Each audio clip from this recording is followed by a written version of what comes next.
सम्पूर्णलाई स्वागत छ आजको यस भिडियोमा। आज चाहिँ हामी फन्डामेन्टल्स अफ इन्भेस्टमेन्ट बुकको च्याप्टर 2 सेक्युरिटिज मार्केटलाई कन्टिन्यू गर्दछौँ।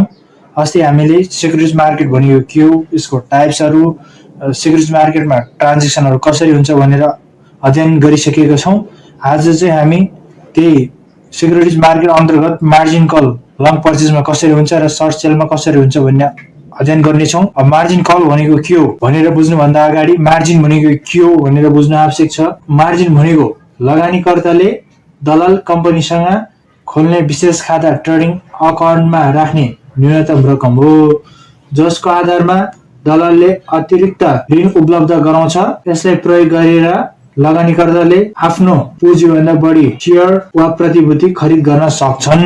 अब अंग्रेजीमा मार्जिन भनेको के हो भनेर बुझ्दाखेरि margin is the collateral that is cash or securities deposit with the broker to cover credit risks when borrowing money or trading on leverage। Margin भनेको के हो रहेछ भन्दाखेरि एउटा न्यूनतम रकम रहेछ जुन चाहिँ हामीले मार्जिन ट्रेडिङ गर्दाखेरि ट्रेडिङ अकाउन्टमा दलालसँग राख्नु पर्दो रहेछ, जसको आधारमा चाहिँ दलालले हामीले आफ्नो पुँजीभन्दा बढी ऋण उपलब्ध गराउँदो रहेछ। अब मार्जिन भनेको के हो बुझिसकेपछि अब मार्जिन कल भनेको के हो बुझौं। Margin call in the securities market is a broker's demand for investor to deposit more money or securities into their margin account because its equity has fallen below the minimum maintenance margin. अब यसले simple भाषामा बुझ्दाखेरि जब हामीले margin trading गर्दा दलाल कम्पनीसँग राखेको maintenance margin रहेको जुन मेन्टेनेन्स मार्जिन राखेको हुन्छ त्यो भन्दा मार्जिन कल भनेको के हो बुझौं। अब मार्जिन कल बुझेपछि अब यसले सिम्पल भाषामा मार्जिन कल भनेको के हो बुझौं। दलालले लगानीकर्तासँग थप नगद वा सेक्युरिटी जम्मा गर्ने माग गर्ने प्रक्रिया हो जब मार्जिन खातामा न्यूनतम स्तर भन्दा तल झर्छ, जबकि मार्जिन खातामा रहेको अब यहाँ दुईटा कुरा बुझ्नुपर्ने हुन्छ। इनिशियल मार्जिन भनेको के हो, मेन्टेनेन्स मार्जिन र इनिशियल मार्जिन दुईटा कुरा बुझ्नुपर्ने हुन्छ। इनिशियल मार्जिन भनेको के हो भन्दाखेरि मार्जिन ट्रेडिङ गर्दा लगानीकर्ताले दलालसँग राख्नुपर्ने न्यूनतम नगद वा प्रतिभूति हो। मेन्टेनेन्स मार्जिन भनेको के हो भन्दाखेरि मार्जिन ट्रेडिङ गर्दा लगानीकर्ताले आफ्नो मार्जिन एकाउन्टमा सधैँ राख्नुपर्ने न्यूनतम रकम वा प्रतिशत हो।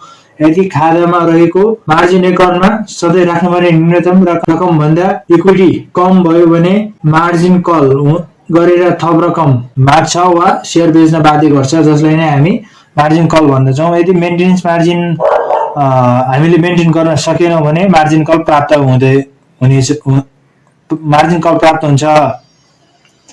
अब मार्जिन कल कसरी प्राप्त हुन्छ, के बेसिसमा हुन्छ भनेर तीनटा बेसिस रहेको छ। एउटा on the basis of actual margin, on the basis of minimum collateral, on the basis of trigger price।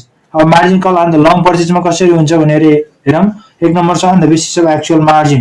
Actual मार्जिनको आधारमा चाहिँ कसरी मार्जिन कल प्राप्त हुन्छ भन्ने कुरो हो। मार्जिन कल भन्नाले सिम्पल भाषामा भन्नु पर्दाखेरि जब हामीले मार्जिन ट्रेडिङ गर्दा मार्जिन खातामा न्यूनतम मेन्टेनेन्स मार्जिन भनेर निश्चित प्रतिशत दलालले तोकेको हुन्छ। अब त्यो भन्दा कम झरेमा यदि हामी भविष्यमा हाम्रो कुनै पनि स्टकको इक्विटी प्राइस त्यो भन्दा तल झरेमा चाहिँ उसले हामीलाई थप रकम इन्भेस्ट गर्न बोलाउँछ, इन्भेस्टरलाई बोलाउँछ, त्यसलाई नै मार्जिन कल भनिन्छ। अब on the basis of actual margin is equal to assets minus debt divided by assets, जसलाई n * p1 minus n * p0 1 minus initial margin divided by n * p1 ले डिनोट गरिन्छ। Note, actual margin greater than maintenance margin, investor will not receive a margin call.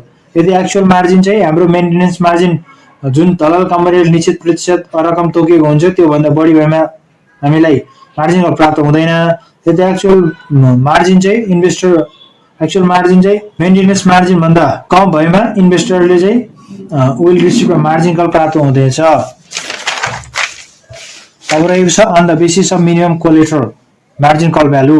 Minimum कोलेटरलको formula के छ, debt divided by 1 minus maintenance margin, where actual collateral भनेको के हो त, equal to actual collateral भनेको नै टोटल एसेट्स हो, जसलाई हामी लङ पर्चेजमा n * p1 गरेर निकाल्छौँ। p1 भनेको ending selling price of securities हो, n भनेको नम्बर अफ शेयर्स। नोटमा के छ त, डिसिजन कसरी हुन्छ त भन्दाखेरि यसको आधारमा कसरी हुन्छ भन्दाखेरि actual collateral greater than minimum collateral भयो भने investor will not receive a margin call। यदि actual collateral less than minimum collateral investor will receive a margin call. अब on the basis of trigger price, margin call प्राइसको आधारमा trigger price 1 minus initial margin divided by 1 minus maintenance margin into purchase price P0। Note यसमा चाहिँ कसरी हुन्छ भने note if current market price भनेको P1 falls below the trigger price then investor will receive a margin call। यदि भविष्यमा बढ्न सक्छ भनेर फ्युचर एक्सपेक्टेड प्राइस चाहिँ ट्रिगर प्राइस भन्दा कम छ भन्ने त्यति बेला मार्जिन कल हुन सक्छ, मार्जिन कल हुन्छ। If the current market price is above the trigger price then investor will not receive a margin call. यदि करेन्ट मार्केट प्राइस P1 चाहिँ अबभ द ट्रिगर प्राइस भन्दा ठुलो भएमा then investor will not receive the margin call. यो भयो long पर्चेजमा कसरी on the basis of minimum कोलेट्रलको आधारमा, on the basis of actual मार्जिनको आधारमा, on the basis of trigger price र मार्जिन कल प्राइसको आधारमा लङ पर्चेजमा मार्जिन कल कसरी हुन्छ भन्ने छलफल गर्यौं भने अब हामी सर्ट सेलमा कसरी मार्जिन कल प्राप्त हुन्छ भन्ने कुरो हो। यसमा नि सेम तीनटै प्रोसेस हो। On the basis of actual मार्जिनको आधारमा actual margin minus dept divided by dept value of sorted security, यसमा डेप्टमा मात्रै फरक छ। Long पर्चेजमा assets minus dept divided by assets हुन्थ्यो भने सर्ट सेलमा assets minus dept divided by डेप्ट हुन्छ। यसमा थोरै फर्मुला चेन्ज छ।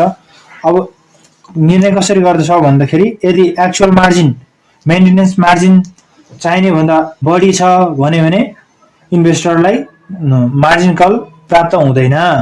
यदि actual margin less than maintenance margin भयो भने investor will receive a margin call प्राप्त हुन्छ। अब on the basis of margin value minimum कोलेट्रलको आधारमा मार्जिन कल भ्यालु कसरी निकाल्ने भन्ने गरी total assets divided by 1 plus maintenance margin or डेप्ट multiply 1 plus maintenance margin. Actual collateral भनेको के हो भन्दाखेरि एक्चुअल कोलेट्रल भनेको नै टोटल एसेट्स हो। टोटल एसेट्सको फर्मुला सर्ट सेलमा के हुन्छ भन्दाखेरि n into P0 1 plus initial margin, n into P0 1 plus initial margin actual total एसेट्सको फर्मुला। अब actual collateral greater than margin call value investor will not receive the margin call. यदि actual collateral चाहिँ marginal call value भन्दा कम भयो भने investor will receive the margin call. अब on the basis of trigger प्राइसको आधारमा margin call price trigger price equal to 1 plus initial margin divided by 1 plus maintenance margin into selling price P0। अघिकोमा P1 हुन्छ, त्यो भनेको selling price हो। अघिको P0 भनेको अघिको P1 भनेको सेलिङ प्राइस, यसमा P0 भनेको सेलिङ प्राइस हो। त्यसमा पर्चेज प्राइस हुन्छ, यहाँ सेलिङ प्राइस हुन्छ। के अब यसको डिसिजन कसरी if the current market price P1 is higher than trigger price then will investor will receive a margin call. यदि करेन्ट मार्केट प्राइस P1 चाहिँ ट्रिगर प्राइस भन्दा धेरै भएमा इन्भेस्टरले मार्जिन कल प्राप्त गर्दछ अरे। हस् त, धन्यवाद। अब यसपछि हामी पुरै बुकबाट पुरै न्युमेरिकलहरु सल्भ गर्नेछौँ। त्यसपछि हामी वोल्टेज कल पनि पुरै सोलुसन गर्नेछौँ। हस् त, धन्यवाद। आज यति नै।